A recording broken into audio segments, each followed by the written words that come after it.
The audition. For me, the fog lifted about a year after the diagnosis of my stress fracture. I was a sophomore, sitting in my second hour English class, when a woman by the name of Wendy Short, or Short Hayes, walked into the room. She was the theater director, and she was there to recruit actors to try out for the upcoming fall musical Stud Terkel's Working. Remember, I went to an all-male military academy. Let's just say participating in the fine arts was lacking.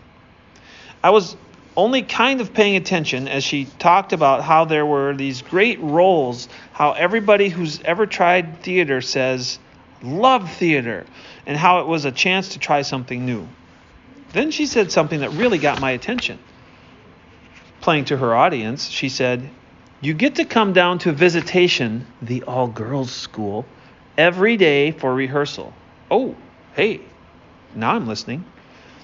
One voice in my head said, you've always kind of wanted to try something like this, and you've never really had the chance because of sports. Another voice, equally loud, said, shut your face. You would be doing this for the wrong reasons. You're going to fail. Your friends are going to laugh at you. Your parents are going to disown you. You're an athlete, not an actor. For the rest of the classes that day, the only thing I could think about was the audition. When the final bell rang, I walked to the T at the end of the hallway. Go right and head to my bus. Go left and audition for the play. Eyes closed, heart pounding, knees shaking. I went left. Out the door, down the road, into the all-girls school. I walked, terrified, to the lobby area of the auditorium. Seeing the others, I tried to blend in, which meant flirt with the girls, by making small talk, but I felt like it was obvious to everybody there that I had never done anything quite like this before. The audition process consisted of each student walking in individually, introducing themselves, and reading an excerpt from the play. When it was my turn, my insides started rumbling, and I remember thinking, oh, this is what it feels like to get your pee your pants nervous.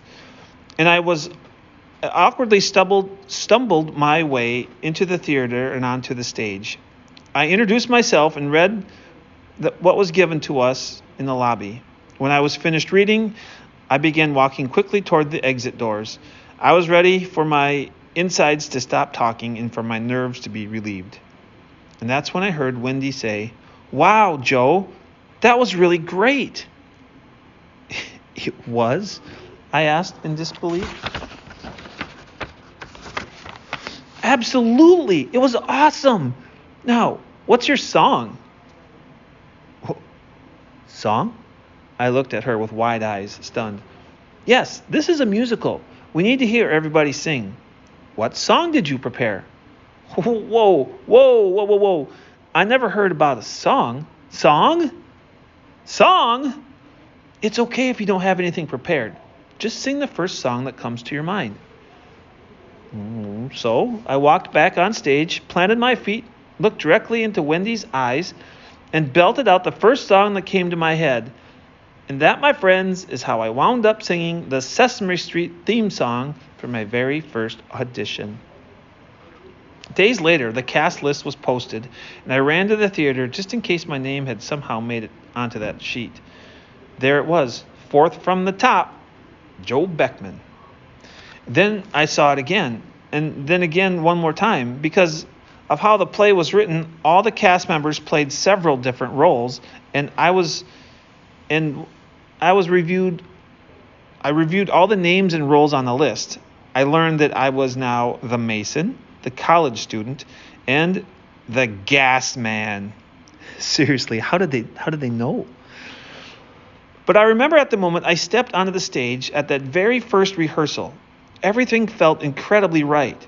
It was like I got this confirmation in my soul that ultimately I wasn't put on this planet to be on a field or a court or baseball diamond. I was and am meant to be on a stage. In fact, 2 years later, after my back finally healed, the summer before my junior year, I was at a crossroads. Rejoin the football team or stick with theater. There was no way to do both. So I stuck with theater. I did so all the way through high school, played a role in 8 productions including Godspell, Into the Woods, and West Side Story. Theater became the obvious choice for my major in college, and I firmly believe in my heart of hearts that there's no chance I would be speaking in schools and at educational conferences or be writing this book if I hadn't suffered that injury. Yes, pain can close doors and put an end to dreams. That part's difficult, and while you're in it, it can seem like it will never end. If this is where you are, I see you. I know this is hard. I know there are days when none of this makes sense. Days when you question whether or not you have the strength to keep going even for one more moment. But I also want you to know this.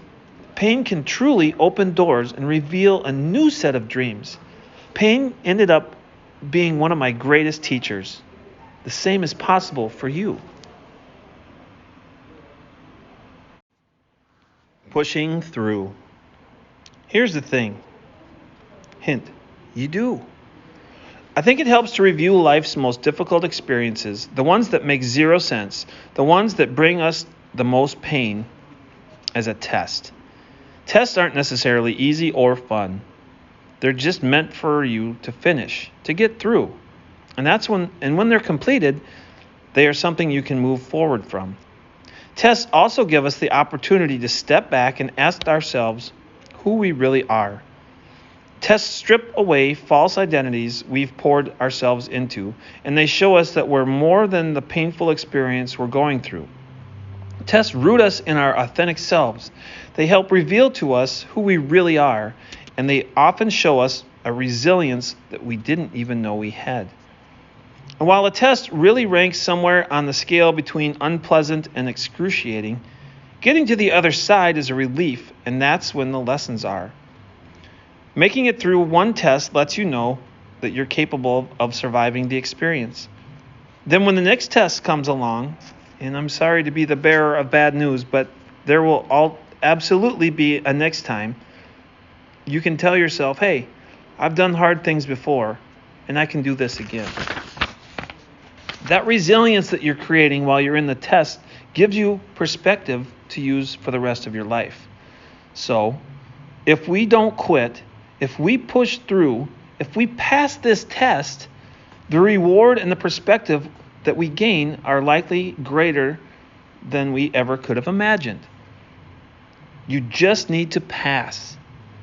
Over the last 18 years, I've spoken in over 1,000 schools and have shared our message of human connection with over 1 million students, parents, and teachers throughout the world. I receive messages from teachers saying, I rediscovered my purpose. Messages from parents saying, for the first time, my kid came home excited to tell me about their day. Message from students saying, your talk saved my life. I love all these messages, and the ones that say things like that, last example, are mind-blowing. Sometimes it's hard to believe that this is where my journey has led. But please hear me loud and clear when I say none of it would have happened if I hadn't suffered and found a way past that injury.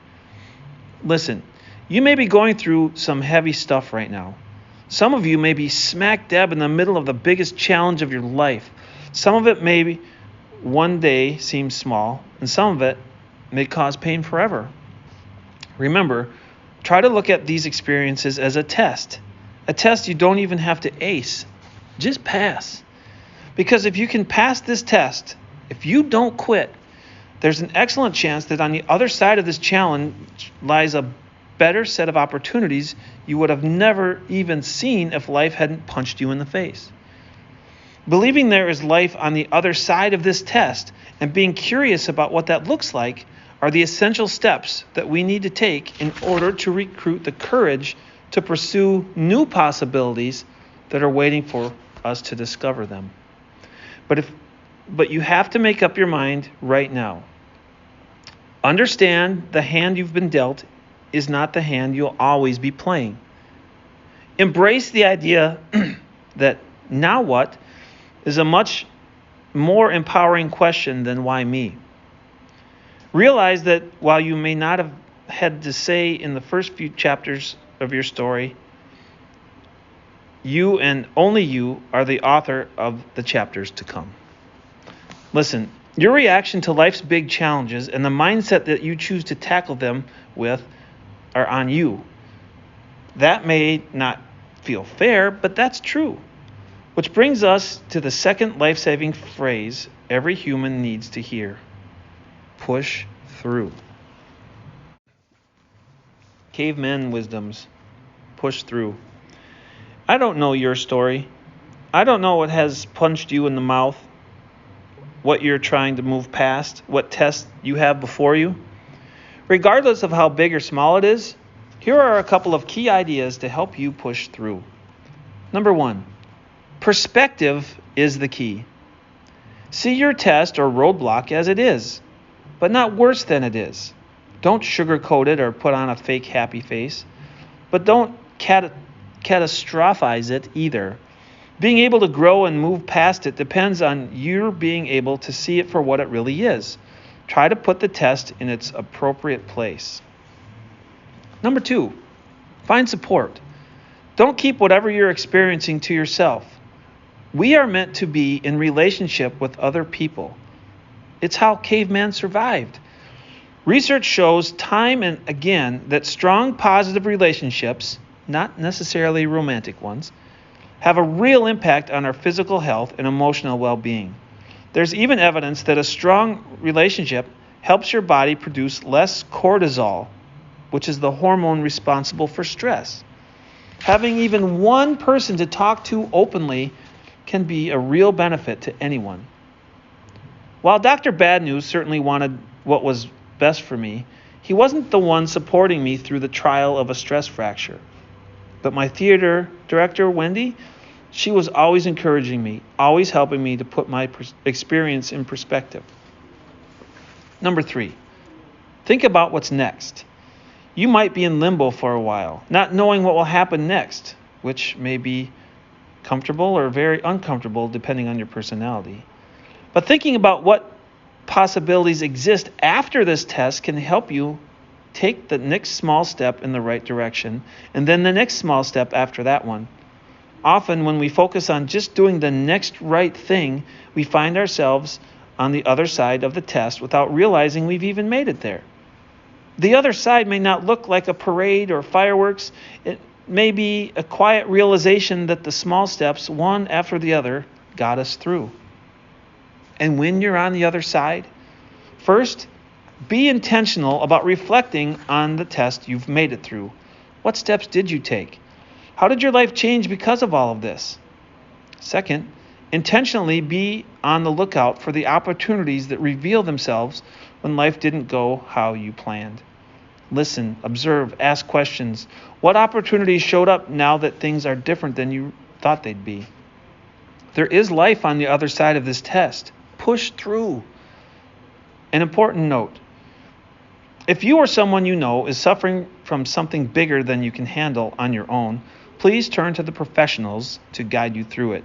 Resources and experts exist for this very reason. We've listed some here that may be of help to you.